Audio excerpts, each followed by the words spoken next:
We begin with reporter Sheldon Ingram, who spoke to some of the people living in this area about their memories of the day that changed the world. Aviation experts say Flight 93 tore through the sky at speeds between 563 and 580 miles an hour. So when the plane finally crashed, it pierced a hole into the ground about 15 feet deep. It shook the earth and rattled houses. So don't expect the folks around here to ever forget what they were doing on 9/11. You know, especially David Stotler. Tommy was across the road and he saw it coming in and he ran over and... You saw it coming through the sky? Yeah. He was sitting on the porch there and saw it. He said the plane was coming in, it was flying level, and there was a lot of smoke coming out of the, the engines. Stotler says he and his neighbor raced to the crash site. And he said it just turned over and went straight in the ground. How long did it take you to get there after the impact? About 10 minutes. About 10 minutes you were over there? Yeah. Yeah, we were there before the emergency people came in. Just a big hole in the ground. You couldn't even see. There were burning parts laying on the ground and paper everywhere. Flight 93's crash is described as a cataclysmic moment.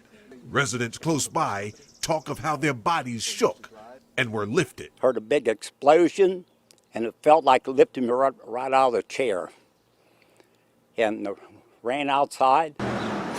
That plane would come right for me. They tell similar stories inside Snyder's corner store. I heard this crash, and it literally took me right off my feet. Carol Brandt describes what happened to an elderly friend as Flight 93 crashed. It literally took her off her bed. She was laying down for a nap, and when she woke up, she was on the floor. When I turned the TV on then the second time, the second tower had already been hit, and I knew it could not be an accident. J.P. O'Connor is a social studies teacher at Shanksville Stony Creek. On 9/11, he and his fourth grade class watched events unfold as two jets crashed into the World Trade Center towers. He attempted to give his kids some measure of assurance that they're safe. I said, kids, you don't have anything to worry about. We live out here in the boonies. Nothing's going to happen out here. And then, within minutes, Flight 93 is soaring downward just above the school. In my classroom was that the building shook, all the ceiling tiles in my room went up and came down, and we could hear a large bang. Marianne Walker was a volunteer inside the school. We didn't know whether it was dynamite from a strip mines or what until we heard the fire whistles blowing. There was a lot of fire whistles blowing. They probably were blowing all over town.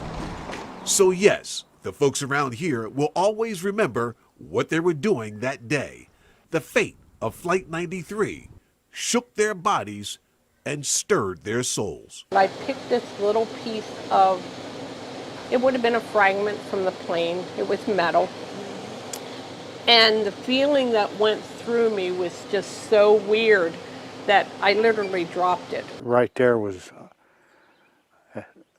a plane load of dead people that had done nothing but get on an airplane. A scary thing.